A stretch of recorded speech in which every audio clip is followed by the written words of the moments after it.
قال إنه يحامي عن غنمه فعلا، ولما قال إلى مراعي خضر يقودها وإلى ماء الراحة يوردها، فعلا كلام مظبوط. لما المراعي الخضر مشبعة،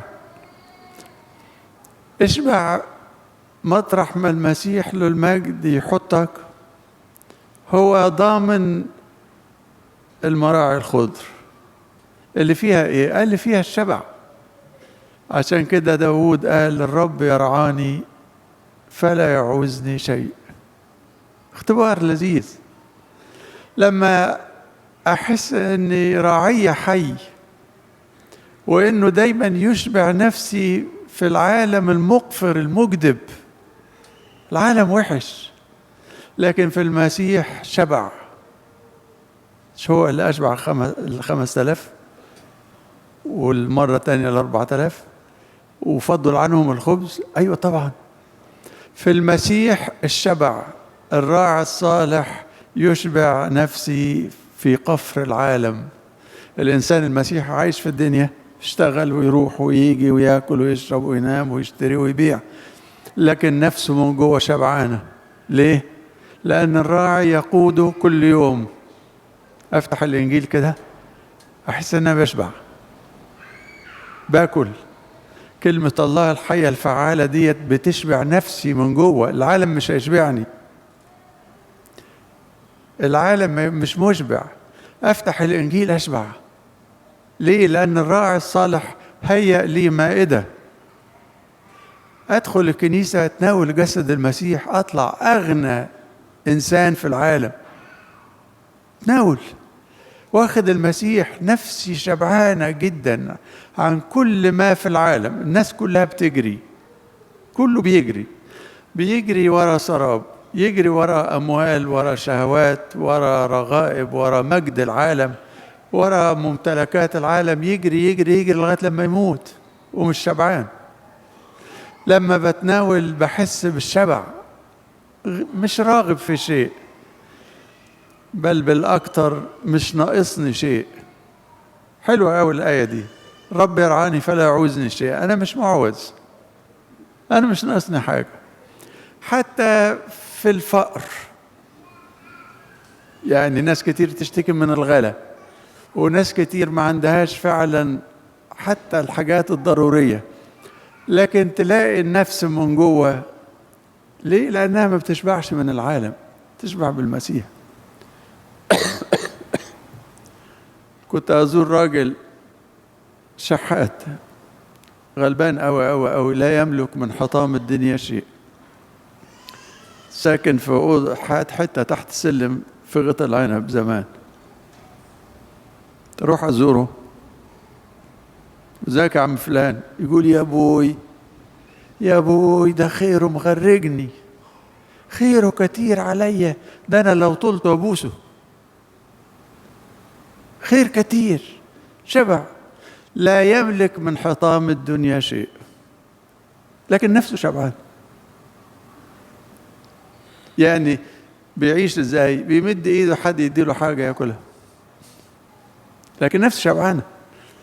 وشفت في حياتي ناس كثيري الغنى، عندهم ثروات يعني ما تتخيلهاش، لكن نفسه جعانة، نفس جعانة من جوه، مش ممتلئة، مش شبعانة. عشان كده بقول، لما أقول الرب يرعاني فلا يعوزني شيء، يرد نفسي، يهديني، نفسي تبقى مرتاحة. ماء الراحة هو الروح القدس المعزي. المية بيوديني الماء الراحة في السماء. في سفر الرؤيا قال يقتادهم إلى نبيع ماء حي، الخراف بتوعه يسقيهم من ماء الحياة، الروح القدس، فتمتلئ النفس من التعزية والفرح اللي مش موجود في الدنيا.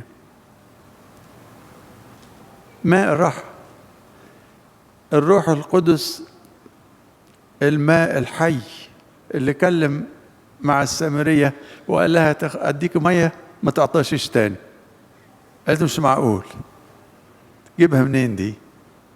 بيديها بسخاء شديد، لكن خلي بالك المية تجري للواطي.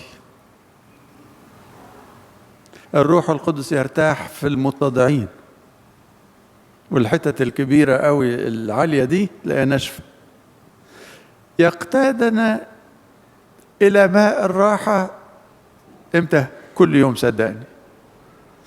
ينابيع الروح القدس فينا، احنا متعمدين، ولكن ليه عطشانين؟ لأن احنا ما بقيناش ندي وقت كويس للصلاة، للامتلاء، لينابيع الروح إنها تشتغل فينا. روح التضرعات، روح الدموع، روح الصلاة، روح التوبة. راعينا الحنون عينه علينا لا يتركنا، دي وعد. لما تقراها في الإنجيل يقول أنا ما أترككش، مش هسيبك. عيني عليك من أول السنة إلى آخرها. نقشتكم على كفة يدي، من يمسسكم يمسس حدقة عين.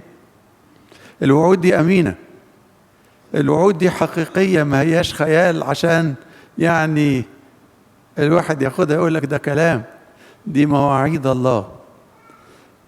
أسس نفسك على المواعيد، إن الراعي الصالح الذي بذل نفسه لأجلنا هو الباب للملكوت، وبيه ندخل ونخرج ونجد مرعى، وفيه نجد الشبع الذي ليس له نهاية، وبيه نتحصل على الارتواء من ماء الراحة الذي هو روح القدوس الساكن فينا.